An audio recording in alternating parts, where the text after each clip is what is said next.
Hello दोस्तों, job update 2 में आप सभी का स्वागत है। अगर चैनल पर नए हो तो प्लीज़ सब्सक्राइब करें और बेल आइकन को ज़रूर दबाएं ताकि आने लेटेस्ट वीडियो आसानी से देख सको। तो चलिए वीडियो शुरू करते हैं नई वैकेंसी के साथ में। वैकेंसी है मध्य प्रदेश लोक सेवा आयोग, जिसका नोटिफिकेशन आया हुआ है। ऑनलाइन आवेदन करने की अंतिम तिथि 7/3/2024 है।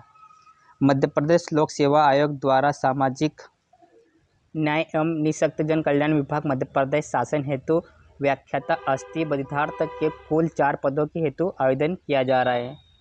शैक्षणिक अर्हता की बात करूँ तो कला विज्ञान वाणिज्य में स्नातकोत्तर यानी कि मास्टर डिग्री होना जरूरी है, साथ में बीएड भी। रोजगार पंजीयन माननीय उच्च न्यायालय मुख्यपीठ जबलपुर में दायर याचिका क्रमांक 50/96/2023 में पारित अंतिम आदेश दिनांक 8/3/23 के अनुपालन में अन्य प्रदेशों के अभ्यर्थियों को रोजगार कार्यालय में पंजीयन से मुक्त रखा गया है। मध्य प्रदेश के मूल निवासियों को जीवित रोजगार पंजीयन आवेदन करते समय आवश्यक नहीं होगा, किंतु ऐसे अभ्यर्थी को अक्सर हेतु आयोग कार्यालय में वांछित दस्तावेज भिजवाने की अंतिम तिथि तक रोजगार कार्यालय का जीवित पंजीयन प्रमाण पत्र अनिवार्य प्रस्तुत करना होगा। यानी कि आपको पंजीयन की जरूरत नहीं है, लेकिन अगर आपका सिलेक्शन होता है तो आपको पंजीयन होना जरूरी है, वो भी जीवित वाला।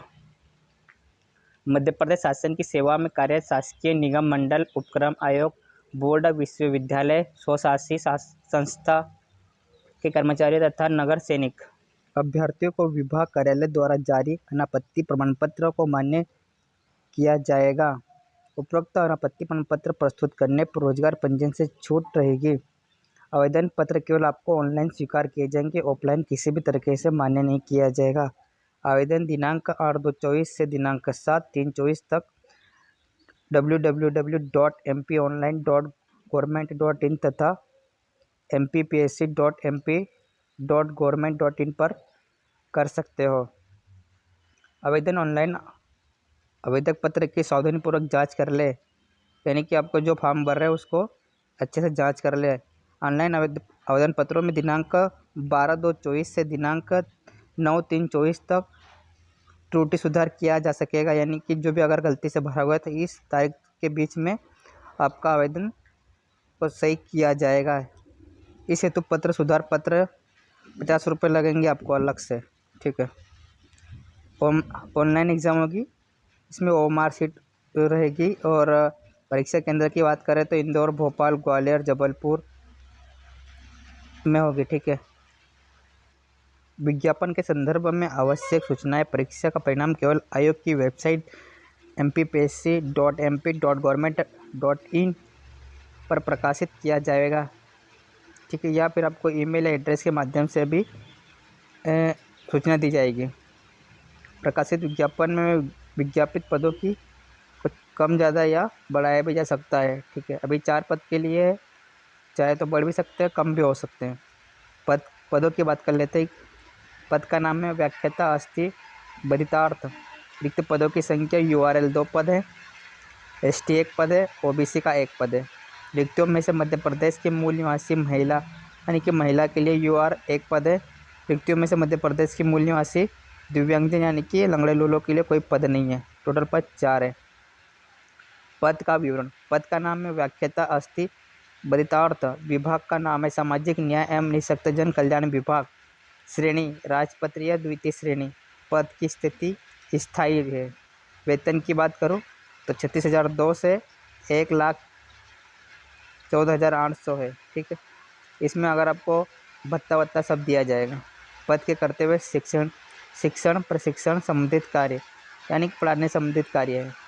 शैक्षणिक योग्यता की बात करूँ तो कला विज्ञान वाणिज्य में मास्टर होना चाहिए, साथ में BEd होना भी ज़रूरी है।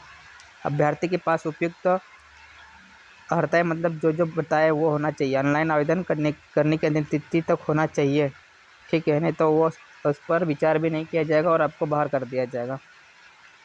शासन द्वारा पदों की संख्या का पुनरीक्षण करने पर इस पद में परिवर्तन किया जा सकता है, मतलब पदों में परिवर्तन किया जा सकता है, जैसे कि मैंने आपको पहले बताया था।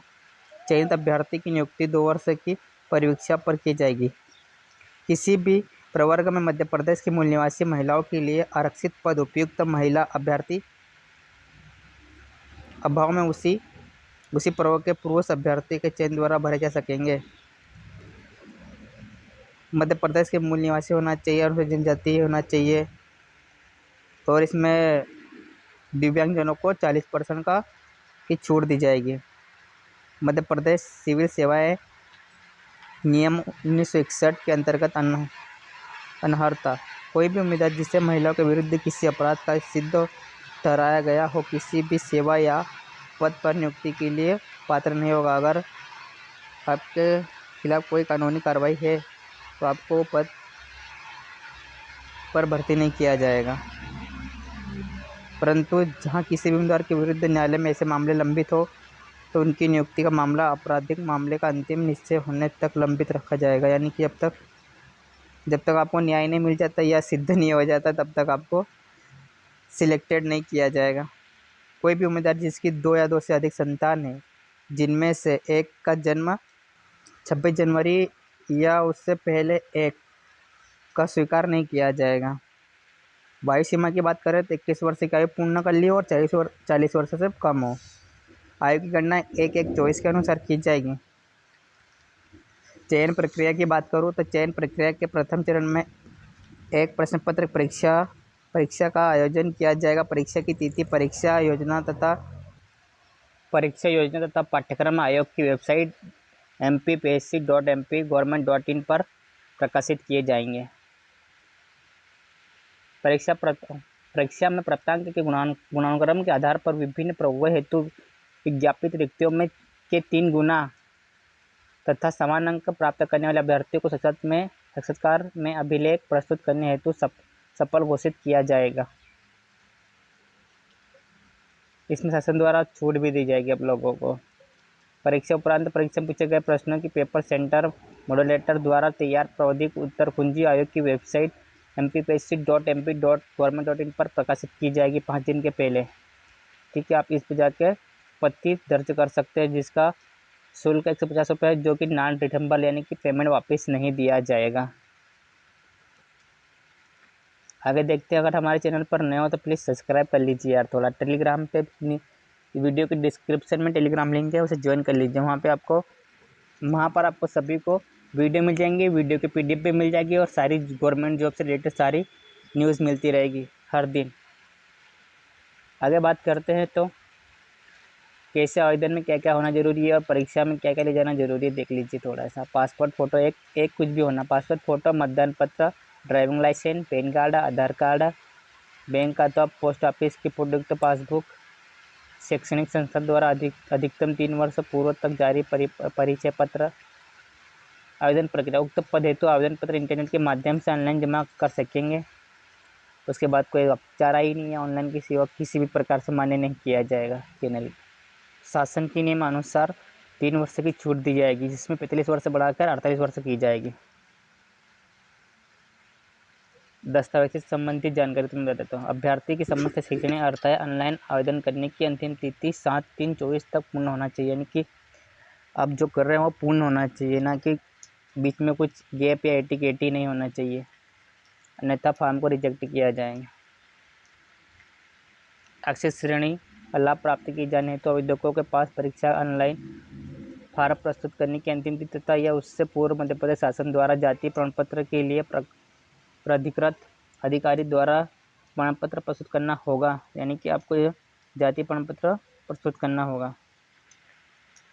ऑफलाइन जारी प्रमाण पत्रों में जारी करने वाले अधिकारी के हस्ताक्षर, जारी करने वाले अधिकारी के पद नाम की सील, जाति का नाम, प्रकरण क्रमांक एवं जाति प्रमाण पत्र में गोल सील अंकित नहीं होने पर आवेदक साक्षात्कार दिवस को उक्त प्रमाण पत्र मान्य करने हेतु अभ्यावेदन प्रस्तुत करते हैं। तो ऐसे अभ्यावेदन मान्य नहीं किया जाकर साक्षात्कार की उम्मीदवारी खत्म की जाएगी। यानी कि ऑफलाइन वाला नहीं चलेगा, ऑनलाइन वाला होना चाहिए आपके पास जातीय प्रमाण पत्र। अतः आवेदक ऑनलाइन फॉर्म प्रस्तुत करते के पूर्व अपने जाति प्रमाण पत्र में सभी पूर्तियों को अच्छी तरीके से भरे और अपना जीवित पंजीयन बनवा ले। ठीक है, आगे देखते हैं क्या है। आवेदन के कुछ नियम है। उपरोक्त पद हेतु आवेदन पत्र www.mponline.gov की वेबसाइट पर जाना पड़ेगा। वो तो तुमको मैंने सुबह पहले ही बता दिया था, ठीक है। शुल्क अपने घर से भी भर सकते हैं, ऑनलाइन नेट बैंकिंग के द्वारा भी अपन भुगतान कर सकते हो। और ये PDF टेलीग्राम में मिल जाएंगे, आपको ज्वाइन कर लीजिए। वहाँ पर आपको पूरा परीक्षा शुल्क की बात करते हैं तो अनुसूचित जनजाति के लिए पिछला वर्ग जो आर्थिक रूप से कमज़ोर हो 250 रुपये है और बाकी सबके लिए 500 रुपये है। अगर फॉर्म भरने में किसी प्रकार की प्रॉब्लम आती हो तो हेल्प सेंटर दिए नंबर है, उस पर कॉल कर सकते हो। आवेदन करने की अंतिम तिथि 7/3/24 से 12 बजे तक कभी भी कर सकते हो तुम। आपके पास डॉक्यूमेंट संबंधित आयु समूह प्रमाण पत्र होना चाहिए, शैक्षणिक अर्हता प्रमाण पत्र होना चाहिए, जाति प्रमाण पत्र होना चाहिए, 12वीं होना चाहिए।